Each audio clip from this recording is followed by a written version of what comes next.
Hello everyone, welcome to my channel. Students, आज का topic है error detection asked in the CGL tier 1 examination conducted by the SSC। तो आइए topic शुरू करने के पहले इस वीडियो को लाइक कर ले, मेरे चैनल को सब्सक्राइब कर ले और साथ साथ बेल आइकन को भी प्रेस कर ले ताकि आपको लेटेस्ट नोटिफिकेशंस मिलते रहें। Let's start. एरर डिटेक्शन या कॉमन एरर्स के क्वेश्चंस को या तो स्लैश के द्वारा सेगमेंट्स में बांटा जाए या 4 पार्ट्स अलग अलग लेवल्ड ABCD करके दिया जाए। ट्रिक वही है, आपको हर पार्ट को, बल्कि यूं कहें कि हर पार्ट के हर वर्ड को बहुत ध्यान से पढ़ना है। समस्या सब्जेक्ट वर्ब एग्रीमेंट का हो सकता है, नाउन प्रोनाउन एग्रीमेंट का हो सकता है, प्रीपोजिशन का हो सकता है, आर्टिकल का हो सकता है। यानी आपके पास इंग्लिश ग्रामर का एक अच्छा ज्ञान, एक अच्छी पकड़ होनी चाहिए। तो स्टूडेंट्स, घबराने की बात नहीं है, मैं आपके साथ हूं। क्वेश्चन नंबर 1 देखते हैं। One of the greatest responsibilities, one of के बाद आने वाला noun is always plural and responsibilities आपका प्लूरल है।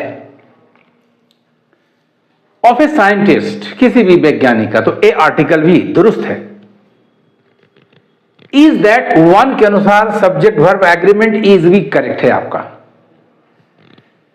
His discoveries and invention, scientist या तो डिस्कवर करते हैं या इन्वेंट करते हैं। दोनों नाउन प्लूरल में है, यानी एग्रीमेंट प्रॉपर है, क्योंकि दोनों काउंटेबल नाउन्स हैं। आर सब्जेक्ट आपका डिस्कवरीज एंड इन्वेंशन से, तो आर करेक्ट है। सब्जेक्ट वर्ब एग्रीमेंट यहां भी करेक्ट है। Utilised to the overall development of the nation. Utilised, यू उपयोग किया जाता है, क्यों? यानी पर्पस। पर्पस यदि वर्ब से हो तो वो इन्फिनिटिव होता है, that is 2 plus main verb number 1। यदि नाउन या नाउन फ्रेज से हो तो 4 प्रीपोजिशन लेता है, इन्फिनिटिव नहीं होता, प्रीपोजिशन 2 भी नहीं होता। देखिए आपका ये नाउन फ्रेज आ रहा है, the overall development of the nation, तो फिर एरर आपका प्रीपोजिशन है, error of preposition. This is incorrect. Correct होगा फॉर। यस, हर पार्ट्स को देखने से अच्छा होगा कि आप पूरे सेंटेंस के हर वर्ड को एग्जामिन कर ले और उसके बाद उस पार्ट को ढूंढ ले जहां वो एरर है। तो आपका एरर उस पार्ट में होगा जिसमें utilise to the overall development of the nation है, और वो पार्ट आपका नंबर C जा रहा है। गौर से देखिए, utilise to, this is the right answer. Correction आपका होगा 4। A, B और D में कोई एरर नहीं है, अतः इसे हम एलिमिनेट कर देंगे। तो करेक्शन के बाद आपका सेंटेंस ये होना चाहिए, one of the greatest responsibilities of a scientist is that his discoveries and inventions are utilised for the overall development of the nation. Now question number 2, Lucy has already cut the cake. चलिए यहां तक तो ठीक जा रहे हैं हम लोग। ऑलरेडी प्रेजेंट परफेक्ट में होता, प्रेजेंट परफेक्ट है हैज कट। एक क्लॉज और है, when we reached the party hall, यानी जब हम लोग पार्टी हॉल में पहुंचे। ऑलरेडी मतलब केक कटिंग हो चुका था हमारे आने के पहले, यानी यहां मामला है स्टूडेंट्स टेंस सीक्वेंस का एरर यहां आ रहा है। पास्ट इन पास्ट, दोनों एक्शंस पास्ट के हैं, एक पास्ट में हुआ और एक पास्ट इन पास्ट हुआ, अर्थात एक पहले हुआ और एक उसके बाद हुआ, बाद में हमारा पहुंचना हुआ। तो जो बाद की क्रिया होती है, कह सकते हैं आप इसको पोस्ट गोइंग एक्शन, वो पास्ट इंडेफिनिट टेंस में जाता है, यानी क्रिया मेन वर्ब 2 होनी चाहिए। और जो पास्ट इन पास्ट एक्शन होता है वो पास्ट परफेक्ट में जाता है, पास्ट परफेक्ट टेंस में। यानी आपको चाहिए हैड प्लस मेन वर्ब 3, तो एरर यहां है, इस हैज को हैड कर देंगे तो सेंटेंस हमारा बिल्कुल ग्रामेटिकली करेक्ट होगा। अब ढूंढे उस पार्ट को, उस ऑप्शन को जहां हैज ऑलरेडी की चर्चा हुई है। तो नंबर ए में कट द केक, हैड के साथ भी कट ही होगा मेन वर्ब 3, इसमें एरर नहीं है तो ये एलिमिनेट कर दें। व्हेन वी रीच्ड, ये पास्ट का एक्शन है, पास्ट इंडेफिनिट मेरा करेक्ट है, हेंस एलिमिनेटेड। लूसी हैज, यहां एरर मिला, करेक्शन होगा हैड, ये करेक्ट होगा, ये रॉन्ग है, this is the right answer. Mark कर लें ऑप्शन नंबर सी को as your answer.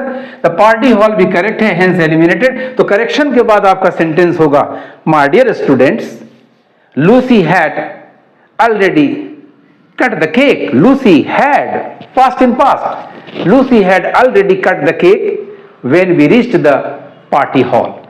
Now is the turn of question number 3. The old man did not want to eat food. The old man did not want, past indefinite का है तो did के साथ main verb number 1 correct है। want के बाद infinitive क्या करना, तो जब भी वर्ब से क्या का जवाब आए, मीन्स आपका वर्बल ऑब्जेक्ट क्या का जवाब दे, तो जनरली वो इंफिनिटिव होता है, यानी आपका इंफिनिटिव करेक्ट है, फूड। लेकिन एक प्रॉब्लम है स्टूडेंट्स,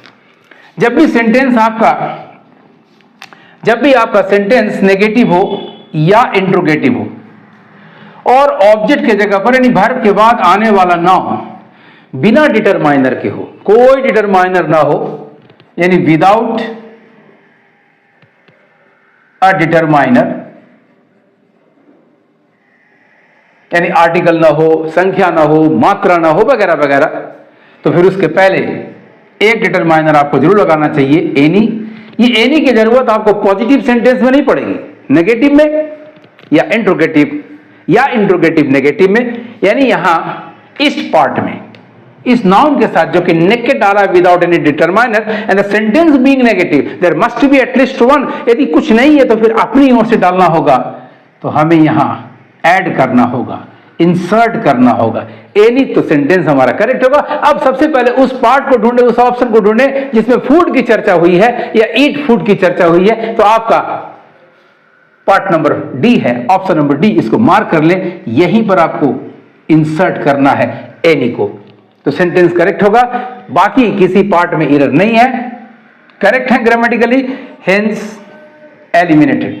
करेक्शन के बाद आपका सेंटेंस क्या होगा, The old man did not want to eat any food. कितनी आसानी से आप कर पा रहे हैं, मेरे ट्रिक्स को यदि फॉलो करेंगे तो आपको कभी कोई दिक्कत नहीं होगी। अब आते हैं लास्ट क्वेश्चन पर, question number 4. No less than 50 participants were present for the singing competition. सबसे पहले देखिए यहां देन आ रहा है, देन के साथ हमेशा कंपैरेटिव डिग्री होता है, जबकि उसके साथ ये जो एडजेक्टिव है ये लिस्ट सुपरलेटिव डिग्री है, यानी यही आपका गलत है। इसके जगह पर कंपैरेटिव लेस होना चाहिए था। So no less than 50 participants were present. Present किस लिए, अभी थोड़ी देर पहले क्वेश्चन नंबर 1 में भी चर्चा मैंने की थी कि जब पर्पस नाउन या नाउन फ्रेज से हो तो हमेशा प्रीपोजिशन फॉर होना चाहिए, तो फॉर करेक्ट है। फॉर द सिंगिंग कॉम्पिटिशन यानी एरर मिल गया, नो लिस्ट देन में लिस्ट के जगह पर लेस होना चाहिए, और वैसा ऑप्शन, वैसा पार्ट आपके पास नंबर ए में आ रहा है, इसको मार्क कर दें। लिस्ट को हमें रिप्लेस करना होगा लेस से, बाकी सभी के सभी पार्ट्स करेक्ट हैं, हेंस एलिमिनेटेड। तो करेक्शन के बाद सेंटेंस होना चाहिए नो लेस देन, लिस्ट के जगह पर no less than 50 participants were present, किस लिए, तो फॉर द सिंगिंग कंपटीशन। तो क्वेश्चन नंबर 1 में आपका एरर आया, पार्ट नंबर सी में प्रीपोजिशन 2 के जगह फॉर होना चाहिए। क्वेश्चन नंबर 2 में आपका एरर आया, पार्ट नंबर सी में हैज के जगह हैड होना चाहिए। क्वेश्चन नंबर 3 में आपका एरर आया, पार्ट डी में ईट फूड के बीच में इंसर्ट एनी का होना चाहिए क्योंकि नाउन विदाउट डिटरमाइनर है, eat any food. And question number 4 में आपका एरर आया, पार्ट नंबर ए में लिस्ट के जगह पर लेस होना चाहिए। स्टूडेंट्स, आपको मेरे ट्रिक्स और मेथड्स कैसे लगे कमेंट जरूर करें, और यदि इस वर्ष परीक्षा में आ जाना है, निकल जाना है, पद प्राप्त कर लेना है, तो इस वीडियो को लाइक और शेयर करने से कतई इनकार नहीं करेंगे। Thank you for watching my video.